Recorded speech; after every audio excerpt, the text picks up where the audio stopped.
जी नमस्कार। कुछ लोग अज्ञानता की चकाचौंध से इतने चौंधियाए से रहते हैं कि वो कुछ भी कहते हैं उनको कोई समझ वास्तव में होती नहीं है।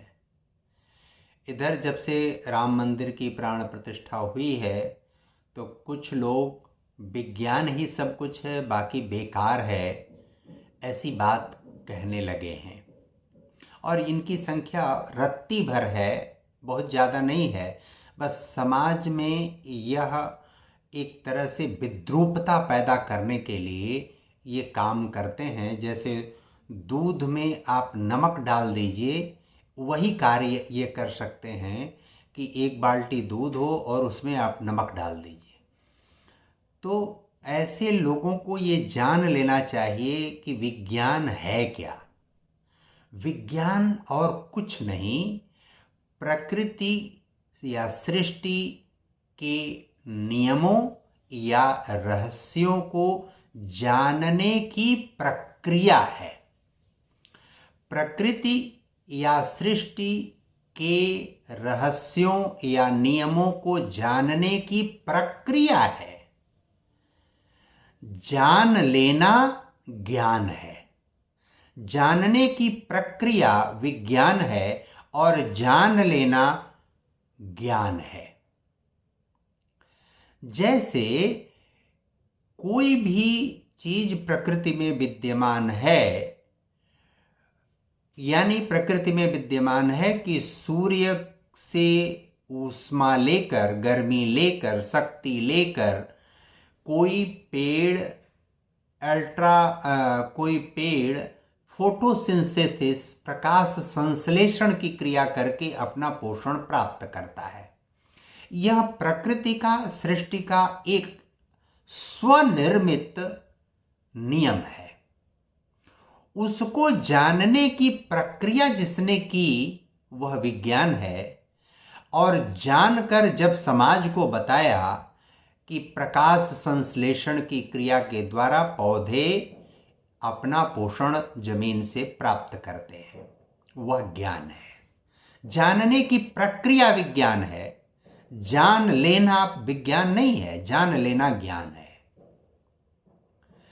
इसके ऊपर की जो बात है, यह विज्ञान और ज्ञान लौकिक बात है, दिखाई पड़ने वाली चीज है, लेकिन इसके ऊपर की बात है, उसको हम विद्या और उसके ऊपर प्रज्ञा कहते हैं। विद्या क्या है? प्रकृति के नियमों और रहस्यों को जान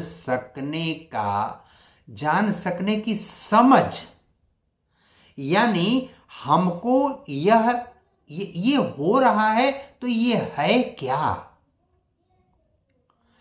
यह जानने की जो समझ है। ये प्रश्न जब खड़ा हुआ, उस प्रश्न को खड़ा करने के बाद उसको समझना विद्या है। और प्रश्न खड़ा होने का, अगर आपके जीव के मस्तिष्क में कोई ऐसी बात आई, प्रश्न खड़ा हो रहा है कि यह घटना प्रकृति में घटित हो रही है, यह क्यों और कैसे घटित हो रही है, वह प्रश्न जब आता है तो उसको प्रज्ञा कहते हैं। यह किसी भी सामान्य समझ वाले व्यक्ति के परे की, ये यानी विद्या और प्रज्ञा अलौकिक चीजें हैं। प्रकृति और सृष्टि ने जो भी इस दुनिया को दिया है, इतना बड़ा प्रशांत महासागर दिया, अटलांटिक महासागर दिया, हिमालय पर्वत दिया, बहुत सारी प्रकृति ने अनमोल चीजें दी हैं, प्रदान की हैं। क्या किसी विज्ञान ने खाड़ी देशों में पेट्रो रसायन को पैदा किया है? क्या किसी विज्ञान ने सूर्य को इतनी ऊष्मा और शक्ति प्रदान किया है? यह प्रकृति ने, सृष्टि ने, यह स्वनिर्मित उसकी व्यवस्था है। क्या किसी विज्ञान ने गुरुत्वाकर्षण की शक्ति पैदा किया है पृथ्वी में? विज्ञान ने जाना है कि पृथ्वी में गुरुत्वाकर्षण की शक्ति है और फिर जानकर लोगों को बताया कि गुरुत्वाकर्षण की शक्ति होती है, वो ज्ञान है, होना बताया, ये ज्ञान है, और फिर मनुष्य उसका अपने अनुसार उपयोग करता है। लेकिन पृथ्वी में गुरुत्वाकर्षण की शक्ति है, इस मूल्य को, इस महत्व को, इस नियम को, इस रहस्य को स्वीकार करना और उस स्वीकार के पीछे जो प्रश्न मन में खड़ा होता है कि ऐसा क्यों हो रहा है कि कोई चीज ऊपर जा रही तो नीचे ही आ रही है, वो प्रश्न जो खड़ा होता है और वो प्रश्न खड़ा होने का जो अनुभूति है, मस्तिष्क में जो प्रक्रिया उसकी चलती है, वो विद्या और प्रज्ञा का विषय, वो अलौकिक विषय है।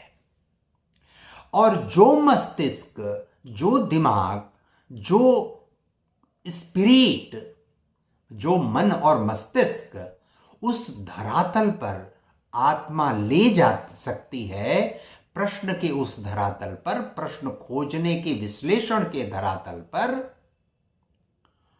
वह आध्यात्म का विषय है। यानी लोक से जो परलोक का, अलौकिक जगत का, लौकिक जगत का अलौकिक जगत से जो तारतम्य, जो संबंध बनाने की प्रक्रिया है, उस संबंध बनाने की प्रक्रिया ही इस प्राण प्रतिष्ठा का हेतु है। इस तरह की प्राण प्रतिष्ठा, इस तरह की दैवी शक्तियों की स्थापना, जिनको हम इन्हीं के माध्यम से स्वीकार करते हैं कि प्रकृति के वो रहस्य और नियम इस प्रकार से हैं, उनका उद्देश्य और लक्ष्य यही है। इसलिए जो इस उद्देश्य और लक्ष्य में लगे हुए हैं, किसी भी क्षेत्र में कोई डॉक्टर है, 100% अपना योगदान करता हो डॉक्टर के मूल्य और महत्व के अनुसार, उसकी आधारभूत संरचना के अनुसार, यह संभव नहीं होता। कोई अध्यापक है, 100% अपना योगदान देता हो जो उसकी नियुक्ति हुई है, नहीं होता। इंजीनियर है, नहीं है। राजनीति में है, नहीं है। ऐसे ही कोई आध्यात्मिक पुरुष अगर इस प्रक्रिया में लौकिक जगत को, जो विज्ञान और ज्ञान से संबंधित है, उसको अलौकिक जगत जो प्रज्ञा और विद्या से संबंधित है, उसको तारतम्य स्थापित करने के लिए जो संत, ऋषि, मुनि, महात्मा हैं, वो उस प्रक्रिया के हिस्सा होते हैं। उस प्रक्रिया के हिस्सा होते हैं, उनको वो समझाते हैं जो केवल लौकिक हैं कि आप इसको नहीं समझोगे तो तुम्हारा सब कुछ छूट जाएगा, तुम्हारा सब कुछ विनष्ट हो जाएगा।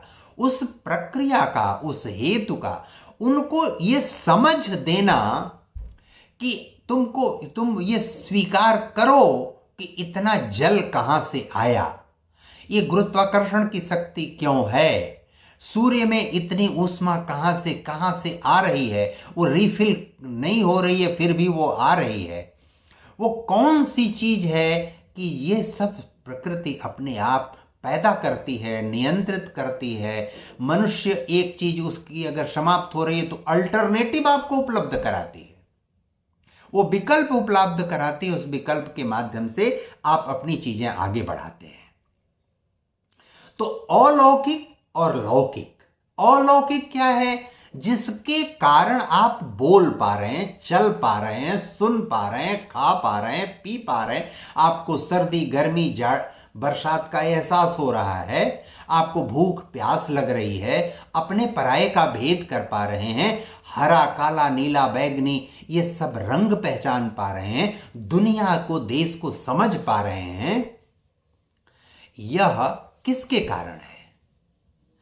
वह उसको भी आप देख नहीं सकते, वो अलौकिक सत्ता आपके अंदर है और अलौकिक चीजों से आपका लौकिक कनेक्शन, लौकिक संबंध बनाने का वही आधार है, जिसको आप आत्मा कहते हैं। वही जब इस शरीर में नहीं रहता तो इस शरीर को आप तुरंत अपने घर से बाहर निकाल देना चाहते हैं, समाप्त कर, वो सड़ांध आने लगती है उसमें, यथाशीघ्र आप उसको दाह में ले जाना चाहते हैं, शव यात्रा पर उसको लेकर निकल जाते हैं, उसको जल्दी से जल्दी निस्तारित कर देना चाहते हैं। वह भेद आप समझने और जानने की यदि कोशिश नहीं करते, विज्ञान विज्ञान विज्ञान विज्ञान करते हैं, तो इसका मतलब है आप बड़ी भारी मूर्खता कर रहे हैं। और इस मूर्खता का समाधान कुछ नहीं है। इस मूर्खता का समाधान केवल यह है कि आप लोगों से संस्कार सीखें, लोगों से ज्ञान सीखें, लोगों से विज्ञान सीखें, लोगों से विद्या सीखें, लोगों से प्रज्ञा सीखें और उस दिशा में, उस मार्ग पर स्वयं चले। क्योंकि यह शरीर का जो हेतु है उसको आप समझिए कि यह स्थूल शरीर के ऊपर आपका क्या है, मस्तिष्क, मस्तिष्क के ऊपर आपका क्या है, दिल, और दिल के ऊपर आपका है आत्मा।